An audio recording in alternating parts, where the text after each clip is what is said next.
मैं एटमॉस्फेयर के बारे में कुछ परिचय देना चाहता हूँ। एक संक्षिप्त परिचय, a brief introduction about atmosphere. Atmosphere क्या है, यह कैसे बना? What is atmosphere? Atmosphere is the mixture of gases that surrounds us. This is the air which is the envelope of air, blanket of air, by which earth is surrounded. How atmosphere formed? How it was evoluted? Evolution of atmosphere started 4.6 billion years ago. 4.6 billion years ago, there were some limited gases, which were carbon dioxide, helium, argon. कुछ बहुत limit गैसें थी, लेकिन वे गैसें space में अधिक, the gases were escape to the space.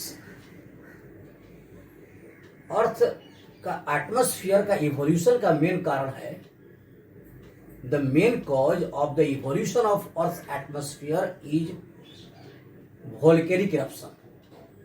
यह volcanic eruption ये बहुत वर्षों से चला आ रहा है। वोल्केनिक इरप्शन के समय रॉक से, यानी इग्नियस रॉक से बहुत अधिक मात्रा में गैस रिलीज हुई। The large amount of gas released from earth interior during volcanic eruption. उन सभी गैसों में कार्बन डाइऑक्साइड,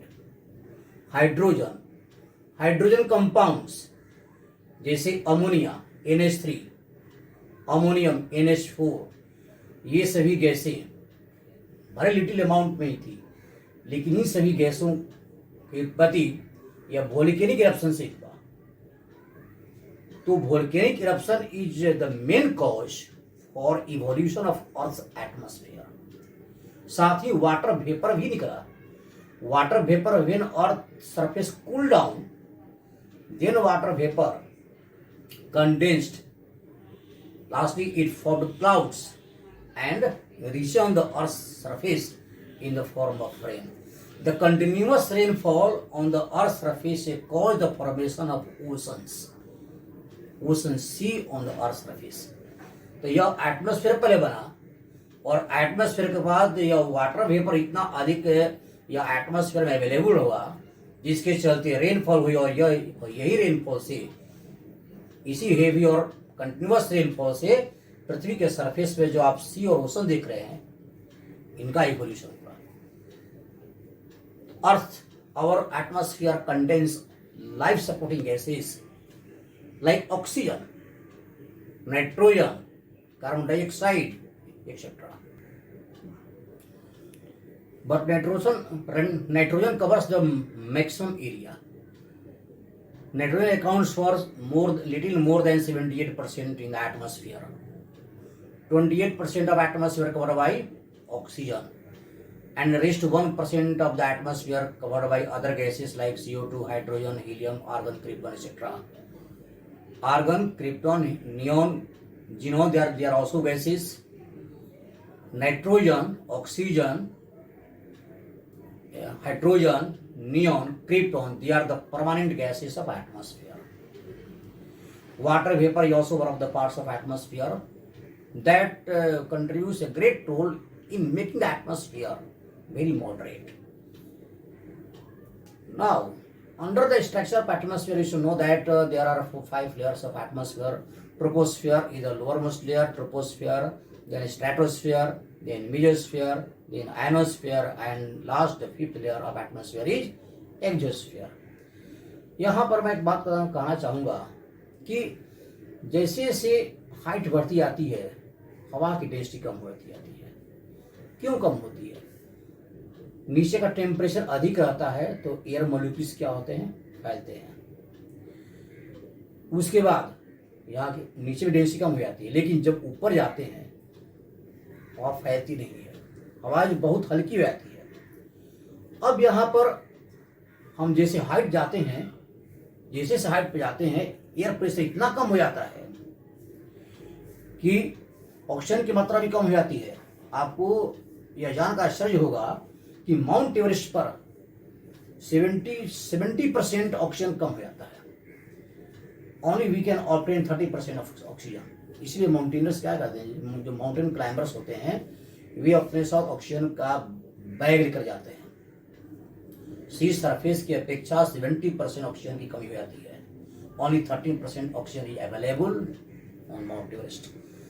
तो यहाँ पर एटमॉस्फेयर प्रेशर क्या हो गया, कम हो गया। हाइट बढ़ेगी, एटमॉस्फेरिक प्रेशर कम होने का कारण ये है कि वहाँ जो एयर मोलिक्यूल्स है फैल जाते हैं, हल्के आते हैं, ठंडे। यहाँ पर एयर प्रेशर क्या है, एयर प्रेशर जो है हमारी अर्थ के साथ जो एयर मोलिक्यूल्स है वे सभी अट्रैक्ट होते हैं due to gravity, due to gravitational attraction of earth. The air molecules are attracted toward earth surface, they are held near the earth. Due to air molecules which are held towards earth, they cause high pressure, and with going upward, with increasing height, the air density decreases.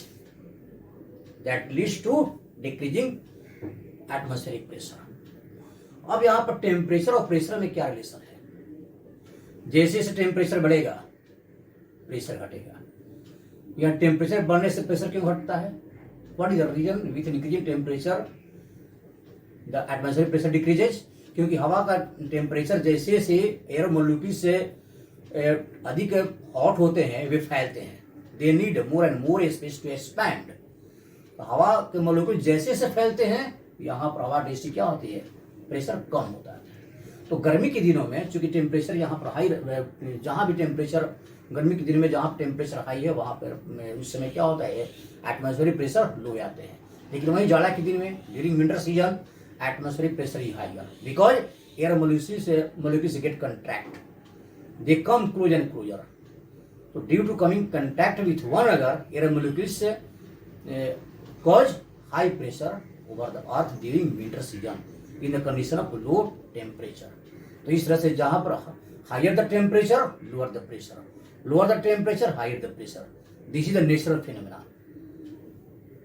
And our atmosphere also affected with this phenomenon. Thank you.